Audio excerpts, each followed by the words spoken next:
I was diagnosed with a chemical imbalance, manic depression. They diagnosed me with having ADD. He told me I had conduct disorder, ADHD, mild depression, major depression, manic depressive, borderline personality disorder, compulsive disorder, anxiety, depression, and schizophrenia, ADHD disorder. What would make someone snap and start shooting at innocent people? SoulTV.net takes a closer look at the subject that may connect the majority of school shootings. If you are a parent or a concerned citizen, you should not miss this report. It has happened all too often. A troubled teenager gets his hand on a weapon and lives are changed forever. But why? On the Record investigates, and as Fox's Douglas Kennedy found out, the trail can often lead right to the medicine chest. For millions of young people across North America, school is a safe haven, a place to interact with friends and get the education that will drive them on to become successful. For some, however, school has become the place where their lives were torn apart by a seemingly random act of hideous violence. The list includes 15-year-old Kip Kinkle withdrawing from Prozac when he shot 22 classmates, killing 2 after murdering his mother and stepfather at his home in Springfield, Oregon. 14-year-old Elizabeth Bush on Prozac when she blasted away at fellow students in Williamsport, Pennsylvania, wounding 1. 18-year-old Jason Hoffman on Effexor and Celexa. He opened fire at his California high school, wounding 5. SoulTV.net investigates the possible connection between prescription drugs and this epidemic of horrendous incidents.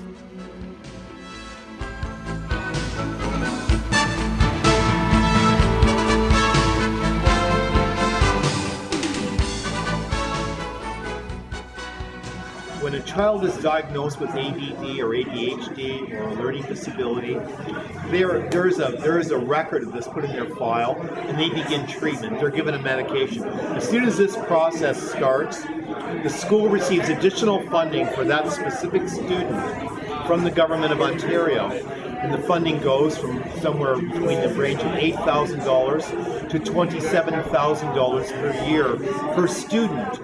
This is a tremendous incentive in a school system where there is always a need for more money. We need to get them much more active. Like right now, Mr. Harper gave $55 million just recently for the next 5 years for the mental health professionals, to include more psychologists, more psychiatrists, more mental health workers in the school system. So he doesn't know what he's talking about. There's this pressure. So we have to ask the question, who's behind the government?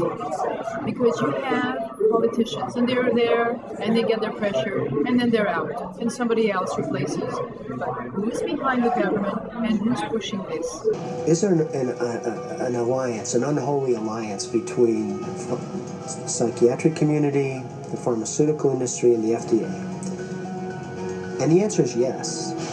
This unholy alliance became all too apparent in 1997, when pharmaceutical companies persuaded the FDA to allow them to advertise directly to the public, with psychiatrists providing medical endorsement.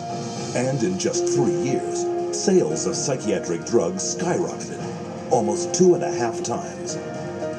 When the numbers of violence and suicide victims shot through the roof, public outrage finally forced the FDA to issue warning labels on antidepressants. But by then, 13 years had passed. Billions of dollars had been made, and psychiatrists were marketing their next wonder drugs. Over 8% of the world's population has now taken psychiatric drugs, backed up by fake science and endorsed by regulators who are bought and paid for. Their harmful medications gross nearly $27 billion a year. And usually it's these organizations that have these mental health names attached to it, and they look like very good to help people, when in fact their whole purpose is to drug society with them, control them. Adolescent rebellion disorder is an official psychiatric diagnosis. Arithmetic learning disorder is an official psychiatric diagnosis. General anxiety disorder is a recent diagnosis.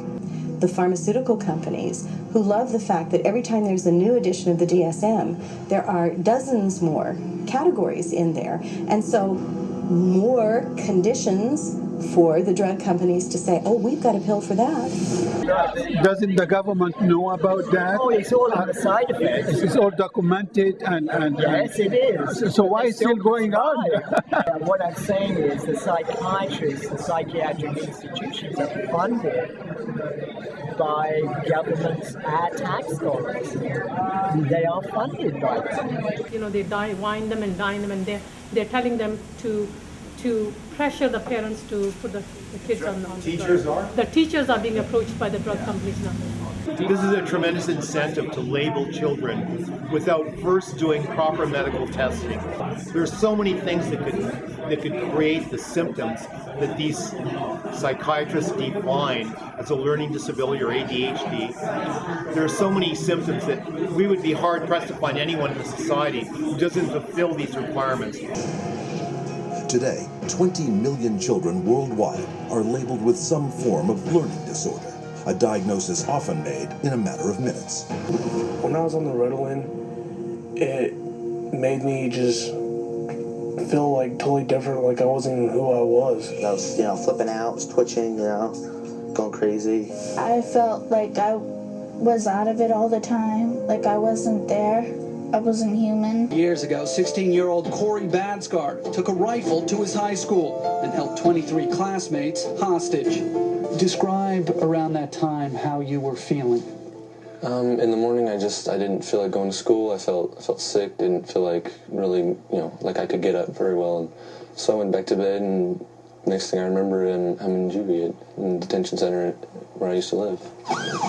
Just one more apparently unexplainable violent outburst at school. Unexplainable to everyone but Corey's dad. So in your mind, there's no doubt what happened here. I had no doubt that the medication did this. I mean, he had amnesia, hallucinations earlier, abnormal dreams, which are all side effects of the medication. 15-year-old Sean Cooper on a mix of antidepressants when he shot students in Idaho. 15-year-old TJ Solomon also on a mix of antidepressants when he aimed his shotgun at classmates in Conyers, Georgia, wounding 6. And 17-year-old Eric Harris on Luvox when he and partner Dylan Klebold killed 12 classmates and a teacher in the bloodiest school massacre yet, Columbine. The visitors to the Toronto exhibit were treated to various graphic DVD segments, graphically depicting alleged abuses by the psychiatric industry. It all made for some very disturbing viewing. That these psychiatric abuses happened is in no doubt, but some will doubt the extent as to which they do happen. If the CCHR is to be believed, the psychiatric industry is out of control. But to truly create a balance and gauge the level of the problem, we have to discuss the matter further with the other side of this controversial debate, the psychiatrists. For SaltTV.net, I'm Robert Edwards. We have no diagnostic reliable markers for almost any illness there is in the DSM. What we're testing for in psychiatry, it's hard to say because there's nothing specifically. But as far as a test that's clinically useful, basically we're not there yet.